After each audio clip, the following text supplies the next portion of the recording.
और जब दुर्योधन गया, द्रौपदी मैया अपने सखियों के साथ में खड़ी, लेकिन वहां का इतना सुंदर दृश्य, इतना सुंदर मंदिर और घर बना था, इतना सुंदर पत्थर लगे हुए थे कि जहां पर जल है वहां पर थल दिख रहा है, पृथ्वी दिख रही है, और जहां पर पृथ्वी है वहां पर, और इतना ही कहा था कि अंधे एक लड़का अंधे, तो इतने के ही कारण महाभारत हो गया। अच्छा, दूसरा, राम रावण का युद्ध किसके कारण हुआ? कुल स्त्री के कारण हुआ। लेकिन ये हम और आप कहते हैं कि द्रौपदी मैया ने कहा अंधे एक लड़का अंधे, तो दुर्योधन द्रौपदी मैया, इसी भागवत में लिखा है, मैं नहीं बता रहा हूं, ये उत्तरार्ध में आपको आने वाली कथा में मिलेगा। दुर्योधन पांडवों को धन से ईर्षा नहीं करता था, न धन से उनका कोई संबंध था, क्योंकि दुर्योधन के पास वैसे भी अथाह धन। दुर्योधन की दृष्टिकोण, गलत दृष्टि द्रौपदी के ऊपर थी, द्रौपदी के साथ में परिग्रहण करना चाहता था, ये भागवत में लिखा, ये दृष्टि थी, ये दोष भावना था दुर्योधन के अंदर, पूरा साफ हो गए। अहंकार किसी को नहीं करना चाहिए, जिन्होंने अहंकार किया पतन हो गया। गर्व न करियो और किसी से, और गर्व कियो सुहारो, और एक दिन गर्व कियो गुमची ने, लाल बदन मुख कारो, होती है ना गुमची। एक दिन गर्व कियो सागर ने, अति जल भयो है खारो, और एक दिन गर्व कियो रावण ने, वंश सहित गयो मारो। ये मनुष्य लोग थोड़ी थोड़ी बात पर क्रोध करते हैं ना, मनुष्य एक बार अगर क्रोध करता है तो 20 मिनट उसका खून गर्म रहता है। ये हमारा शास्त्र बता रहा है, विज्ञान वाले जो विज्ञान पढ़ते हो वो भी जानते हैं कि एक बार क्रोध करने से 20 मिनट तक खून गर्म रहता है, और 20 मिनट खून गर्म रहने से 8 ग्राम खून जल जाता है। बोलिए भक्त भगवान की, ध्यान देना है। तो दुर्योधन, इसका पतन हुआ, राम रावण का युद्ध हुआ, वो माता सीता को ही बनाया गया, लेकिन नहीं थी, स्त्री ही युद्ध कराने के लिए स्त्री ही थी, ये सत्य है। लेकिन कौन स्त्री? माता सीता थी? बिल्कुल नहीं। महाराज तब कौन था? कथा समझ में आ रही है ना सबको? तो एक बार जयकारा लगाओ, बोलिए भागवत भगवान की। लोग कहते हैं ना कि माता सीता के कारण राम जी ने युद्ध किया और इसके कारण हुआ इतना रावण और राम का युद्ध। ऐसी बात नहीं है, क्योंकि अयोध्या में राम जी कहाँ है? अयोध्या मर्यादा पुरुषोत्तम है। राम जी कौन से? मर्यादा पुरुषोत्तम। और पूरे विश्व की बात बता रहा हूँ, एक अयोध्या नगरी ऐसी नगरी है जहाँ पर कभी युद्ध नहीं हुआ। पूरे 6 शास्त्र, 18 पुराण, 4 वेद में पढ़ लीजिए। नाम भी बड़ा सुंदर है, अयोध्या। अयोध्या, जहाँ पर कभी युद्ध ना हुआ हो वही अयोध्या। दूसरा सूत्र लगाओ, सुक्तिगंधम फलम। अयोध्या, जहाँ पर योद्धाओं की कमी ना हो वो अयोध्या। तीसरा अयोध्या की बात करो, अवध, जहाँ पर किसी का वध ना किया गया हो वो अवध है। बोलिए भक्त भगवान की। और ये अवध की उत्पत्ति कहाँ से, अयोध्या आई कहाँ से? अयोध्या किसने बसाया पता है? अयोध्या भगवान नारायण का हृदय है। दौर्यक ऋषि ने जा करके और वशिष्ठ जी से प्रार्थना की, वशिष्ठ भी गए और भी 7 संत लोग गए, तो 7 संत के सहित जा करके भगवान नारायण ने जब इन्होंने प्रेरित किया, प्रभु श्री माधवाग्रजल जय नित्य सेवा प्रेमा विलासय परांकुश समाधि भक्तम। जब युद्ध बड़ा प्रार्थना किया तो प्रभु प्रसन्न हुए, बोले तो इनको किस जगह भेजा जाए। तो भगवान का हृदय है अयोध्या, भगवान ने अपने हृदय को ला करके संतों के हाथ में धर दिया और संत ला करके अयोध्या यहाँ पर सरयू के तट पर प्रवेश कर दिए। बोली भक्त भगवान की। और आज अयोध्या ऐसा ही है, सत्य व्रतम सत्य परम सत्यम सत्य योनिम निहितम च सत्यम सत्यात्म सत्यामृत सत्य नेतम सत्यात्मकम तम शरणम प्रपन्ना।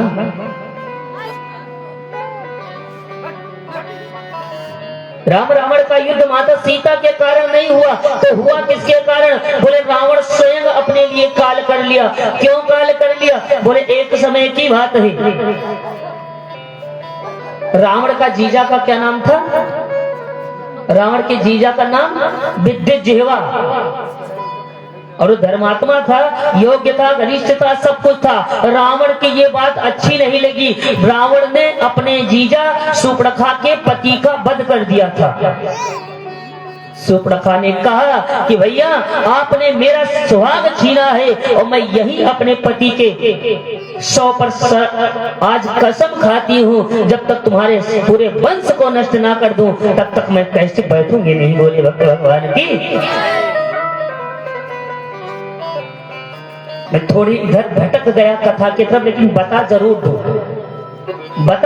चाहे रात में 12 बज जाए, टेंशन ना ना, मुंह आज खाए पी के आए हैं। बोलिए भक्त भगवान की।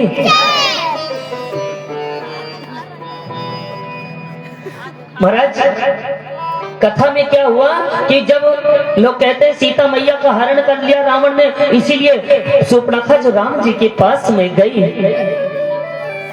लोग कहते हैं सुपर्णखा ने राम जी से यही कहा कि तुम सम पुरुष नमो सम नारी। यही तो कहा कि तुम्हारे जैसा पुरुष मेरे जैसा स्त्री कोई नहीं है, लेकिन ऐसा है ही नहीं। बोले भागवत भगवान की। अगर जयकारा नहीं लगाओगे तो फिर समझ लीजिए। बोले श्री राम जय जय राम श्री। ताली बजाकर पीछे वाले बोलो श्री राम जय जय राम।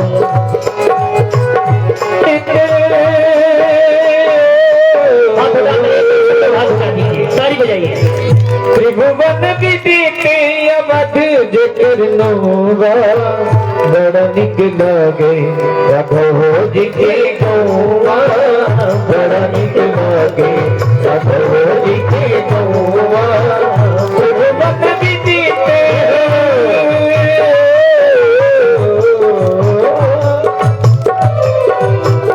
त्रिभुवन विदित अवध जिक्र नौवा, बड़ा निक लागे प्रभु जी के गौवा, बड़ा निक लागे प्रभु जी के गौवा, बड़ा निक लागे।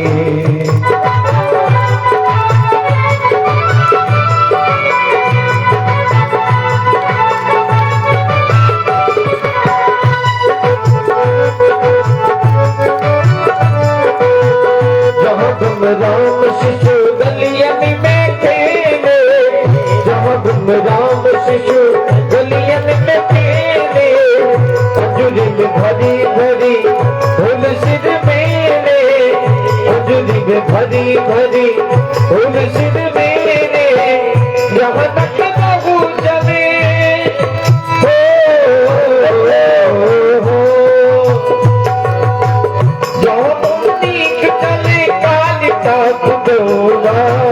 बड़ा निक लागे प्रभु जी की गौवा, बड़ा निक लागे प्रभु जी की गौवा, बड़ा निक लागे प्रभु जी की गौवा, बड़ा निक लागे।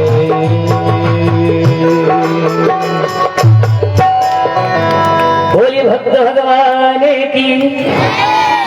ध्यान दे कथा की तरफ। बड़े ही सौभाग्य की बात है, हमारे परम स्नेही श्री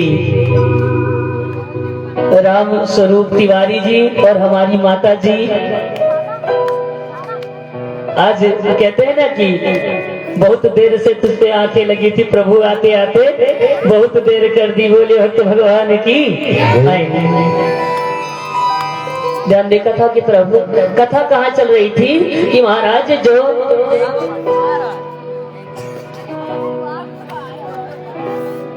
श्रीमन्नारायण, सब लोग बैठ जाएं, आराम से बैठ जाएं। आज तो केवल माता जी के सब पे कथा है, आज से कभी ना, आज इन्हीं के कथा है। हाँ हाँ बिल्कुल बिल्कुल श्रीमन्नारायण। बोले भागवत भगवान की कथा चल रही थी कि महाराज जो शूर्पणखा गई राम जी के पास में, कहा कि तुम सम पुरुष नमो सम नारी। तो शूर्पणखा ने ये नहीं कहा कि तुम्हारे जैसा पुरुष और मेरे जैसा कोई स्त्री नहीं है, और उन्होंने कहा कि तुम्हारे शूर्पणखा एक ऐसी थी कि शूर्पणखा भी जानती थी, जब रावण विद्वान था, कुंभकर्ण राक्षस विद्वान था, जो कुंभकर्ण था उन्होंने भी रावण को समझाया कि नारायण है, उनसे तुमने पंगा ले लिया। विभीषण जी इतने धर्मात्मा थे तो क्या शूर्पणखा को कुछ नहीं पता है? शूर्पणखा को भी पता था। शूर्पणखा ने कहा महाराज तुम सम पुरुष, ध्यान देना रामचरितमानस उठा करके पढ़िए, उसमें लिखा है कि तुम सम पुरुष, तुम्हारे जैसे समांतर में पुरुष, और जहाँ पर तू शब्द आया है वहाँ राम जी का उपमा दिया गया है। बोले भक्त भगवान की। जहाँ तू आया है तापस वेश विशेष उदासी, उदासी माता सीता को दे दिया, और 14 बरस राम वनवासी, तीनों को संबोधन किया गया। ऐसे ही जहाँ तू शब्द आया है वहाँ राम जी को संबोधन किया गया। कहा प्रभु तुम सम पुरुष, तुम्हारे जैसे इस पूरे ब्रह्मांड में समांतर कोई पुरुष नहीं है। और नमो, नमो का मतलब होता है मैं आपको प्रणाम करती हूँ। उठाइए रामायण पढ़िए, तुम सम पुरुष नमो सम नारी, और समनारी आपके समांतर में एक ही स्त्री पूरे विश्व में है, वो कौन? बोले परम्बा भगवती जगत की माता, जगत जननी माता सीता। बोले भक्त भगवान की। मैं तुम दोनों को प्रणाम करती हूँ, मैं तुम दोनों को प्रणाम करती हूँ, और आप ही से मेरा कल्याण होगा। तो राम जी के जीवन काल में 3 माता, ध्यान देना, मैं थोड़ा भागवत से अलग होकर के मानस की तरफ चला गया कि इस पर ध्यान दे लीजिए। ये भागवत में नहीं, मैं जो आपको उपमा दे रहा हूं। उन्होंने कहा महाराज बस एक ही बात मैं आपसे कहना चाहता हूं। क्या? राम जी के जीवन काल में कितनी माता? 3। और कौन कौन सी? एक ने परीक्षा लिया। राम जी के जीवन काल में जो तीसरी माता, उन्होंने एक ने परीक्षा लिया, दूसरी ने प्रतीक्षा किया, और तीसरे ने समीक्षा किया। बोले भक्त भगवान की। प्रतीक्षा किसने किया? कि सबरी खड़ी अधीर, नयन से बरस रहे हैं नीर, राम मेरे आ जाना, राम मेरे आ जाना। सबरी खड़ी अधीर, नयन से बरस रहे हैं नीर, राम मेरे आ जाना, राम मेरे आ जाना, राम मेरे आ जाना, राम मेरे आ जाना। माता सबरी ने क्या किया?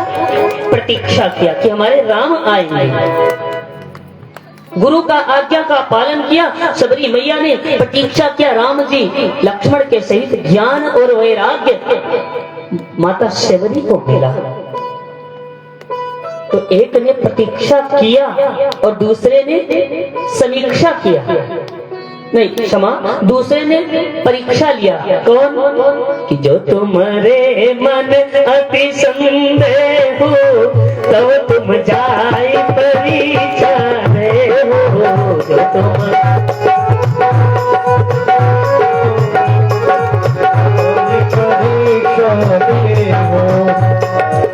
ध्यान दे, जो तुम्हारे मन अति संदेह हो तो तुम जाए परीक्षा ले। उन्हीं की कथा अभी आएगी, उन्हीं की कथा चलने वाली है। कौन है? माता सती। और तीसरी माता कौन है राम के जीवन काल में? बोले तीसरी माता है शूर्पणखा, क्योंकि राम जी ने सबको माता माना है कि नहीं? तो तीसरी सुपर्णखा ने कहा कि मैं अपने पति का बदला लेने के लिए अगर रावण से लड़ती हूँ तो मेरा कल्याण होने वाला नहीं है, मैं मारी जाऊंगी। तो बोले और इनके सामने किसको खड़ा कर दूं? जैसे कहते हैं ना, जब इलेक्शन होता है तो जो सामने वाला प्रतिद्वंदी हो उसी के बराबर दूसरों को खड़ा करना चाहिए, कल्याण होगा। भाई जब प्रतिद्वंदी होगा तभी आनंद आएगा। न्यूटन का तीसरा नियम क्रिया और प्रतिक्रिया। तो सुपर्णखा ने कहा अब किया क्या जाए? तो इनको पहले से ज्ञात था, सुपर्णखा पूर्व जन्म में सुपर्णखा नागिन थी और लक्ष्मण जी महाराज सर्प तो थे ही, तो सुपर्णखा ने ऐसे किसी के पति के विचार को लेकर के अपने पति का नाक काट दिया था। ये लक्ष्मण जी का पूर्व जन्म की बात मैं बता रहा हूँ। तो लक्ष्मण जी ने कहा था कि इस बदला को मैं लूंगा कब? युग त्रेता के अंत में रावण की हो जब राज और देवताओं को दुख भयो, असुरन की बनी समाज। तब मैं त्रेता के अंत में आऊंगा, तब मैं अपना बदला लूंगा। और इधर सुपर्णखा का भी काम था अपने पति का बदला लेने के लिए। तो जब राम जी आए, राम जी का विवाह हुआ और मिल गया सुपर्णखा और कभी नहीं जाती थी पंचवटी के तरफ टहलने के लिए, कि कहीं लिखा है पूरे पुराण में सुपर्णखा कभी टहलने पंचवटी गई हो? क्योंकि राक्षस लोग पंचवटी में कभी नहीं जाते हैं। पंचवटी का मतलब जहाँ 5 वृक्ष हो, आम, पीपल, पाकड़, बरगद और गुलर, ये पांचों चीज क्या है? पंचवटी। और ये सब धर्म के प्रतीक है। और जहाँ धर्म रहेगा वहाँ राक्षस कभी नहीं टिकेगा। बोलिए भक्त भगवान की। ध्यान देना, पंचवटी तो गई एक बार, लिखा भी हम नहीं कह रहे, एक बार और गई, राम जी के पास में गई तो कहा अब राम जी से समीक्षा अगर मैं कर लूंगी, इनसे थोड़ी सी तू मैं होने के बाद में अगर समीक्षा हो जाता है, दुश्मन को मारने के लिए अगर थोड़ा सा दुख भी सहना पड़े तो उसको सहने के लिए तैयार होना चाहिए। सुपर्णखा गई राम जी के पास में, राम जी ने कहा अहै कुमार मोर लग भ्राता, मेरा छोटा भाई कौन? बोले लक्ष्मण। और ये कहीं दुष्ट हृदय दारुण दुख अहिनी, ये सर्प है। उन्होंने कहा अहिनी मानी क्या होता है? सर्प। तो उन्होंने कहा जब आप सर्पड़ी हो तो आहे कुमार मोर लगुराता, ये मेरा भाई जो है वो भी सर्प है और आपका कॉम्बिनेशन अच्छा बनेगा। बोले भगवान की। सुपर्णखा जब गई राम जी से समीक्षा किया, राम जी से समीक्षा करने के बाद में रावण के एक एक वंश को, यहाँ तक कि पाताल लोक में अहिरावण था उसको भी मरवा डाला। रावण कितने हैं? रावण कितने हैं? हमारे बैंक कैशियर महाराज बैठे हैं तिवारी जी, रावण कितने हैं? रावण कितने हैं पता है? 3 रावण, एक रावण, एक अहिरावण और तीसरा महिरावण। और सबसे बलवान रावण कौन था? नहीं, सबसे कमजोर रावण जो लंका में था ये था। इससे भी बलशाली अहिरावण था जो राम जी और हनुमान जी जाकर के समाप्त किए। लेकिन सबसे प्रबल रावण अगर कौन था तो वो महिरावण था। और महिरावण को परम्बा भगवती माता सीता ने तामसी वेश को धारण करके जब रावण को मार करके राम जी आ रहे थे तो रास्ते में खड़ा हो गया, अरे नारायण, इन्होंने मेरे वंशज को मार दिया, मैं बदला लूंगा।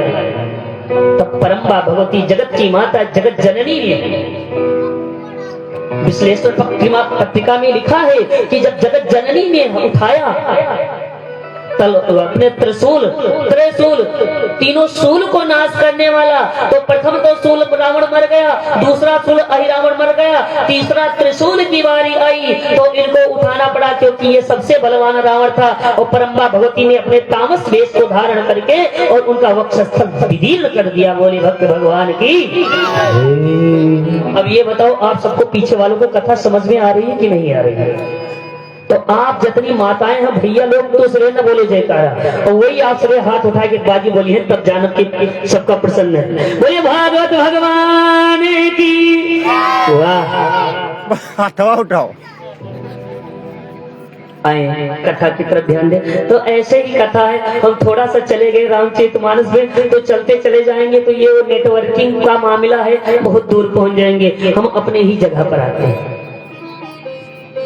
महाराज जी जब परीक्षित जी बड़े हुए, युधिष्ठिर महाराज ने सारा राज सिंहासन दे करके और चले गए, वो लोग धाम को पहुंच गए। देखो अर्जुन, भीम, नकुल, सहदेव, युधिष्ठिर सब यहाँ तक कि द्रौपदी मैया भी, उनको भी गोलोक धाम वो भी गई, लेकिन अपना कर्म झेलने के बाद। और यही द्रौपदी मैया पुत्रेता की कौन है? जो लंका में गई थी वो सीता मैया, जो अशोक वृक्ष के नीचे लोग कहते हैं बैठी थी, वही द्रौपदी है जो लंका को गई थी, इस जन्म में आकर के द्रौपदी बनी है। ध्यान देना। तो परीक्षित जी महाराज एक दिन की बात है, अपना राज पाठ कर रहे थे, और जो दूसरे की इच्छा को पूर्ति करने वाला है वही परीक्षित है। परीक्षित जी महाराज एक दिन अपने सब अन्यायियों के सहित, सैनिकों के सहित अपने घोड़सवारी किया और पूरे नगर में चल दिए, अपने राज्य में टहलने के लिए। राजा का तो अर्थ ही होता है अपने राज्य पाठ को देखने के लिए, कहाँ कैसे कब क्या हो रहा है। राजा एक दिन पहुंचे तो लिखा है, तथा परिपक्षित दिव्यवर्ष शिक्षया मही महाभागवत सपात यथा ही सोचना विजात को विता समाधिशम विप्रधान वक्षा। और अश्व के साथ में जब महाराज पहुंचे,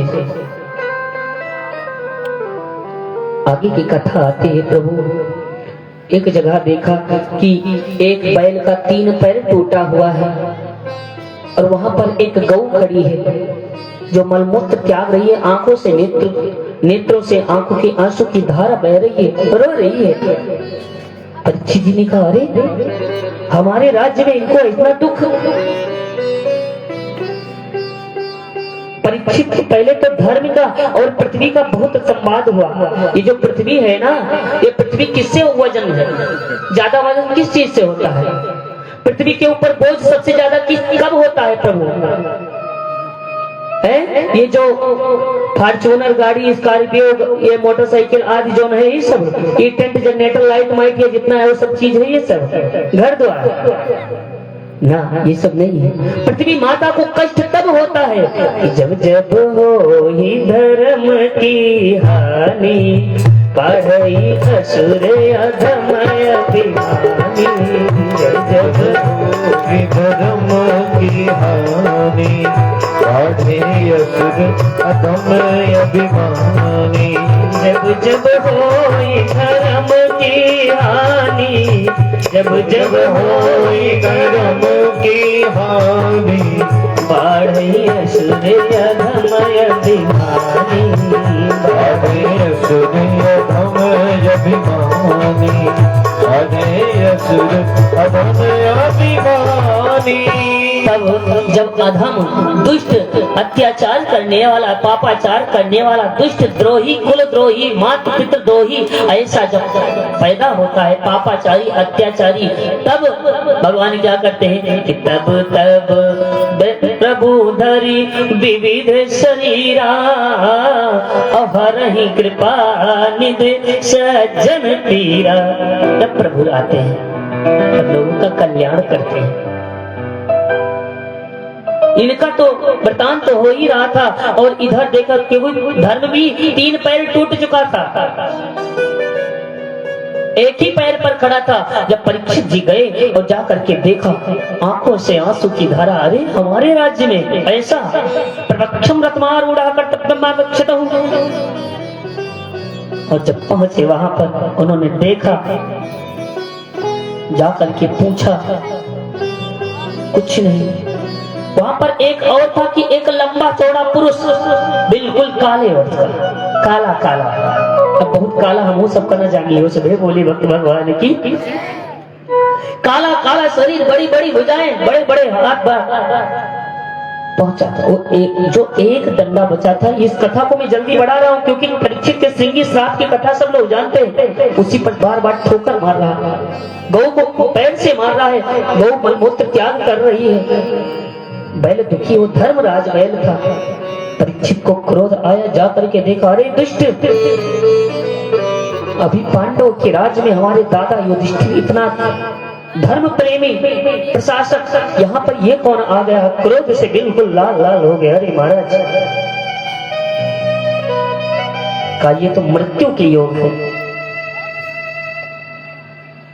मैंने कल एक कथा में इस श्लोक को बताया था, भागवत में लिखा है ब्रह्म बंधुर न हंतव्य, लेकिन आतताई बदारड़ा। ब्राह्मण के बालक को या ब्राह्मण को कभी जान से नहीं मारना चाहिए, ये तो सत्य है, लेकिन आतताई बदारड़ा, जो अताताई हो उसको मार देना चाहिए। लेकिन भगवान ने कितना सुंदर कर दिया कि आगे लिखा कि ब्राह्मणों को केवल धन छीन लो, उनका अपमान कर दो। भगवान की आगे की कथा जब उन्होंने कहा, क्रोध में आया तो कलयुग आ गया था, और कलयुग जब आ गया तो भाई कलयुग आ गया था तभी अत्याचार पापाचार होगा।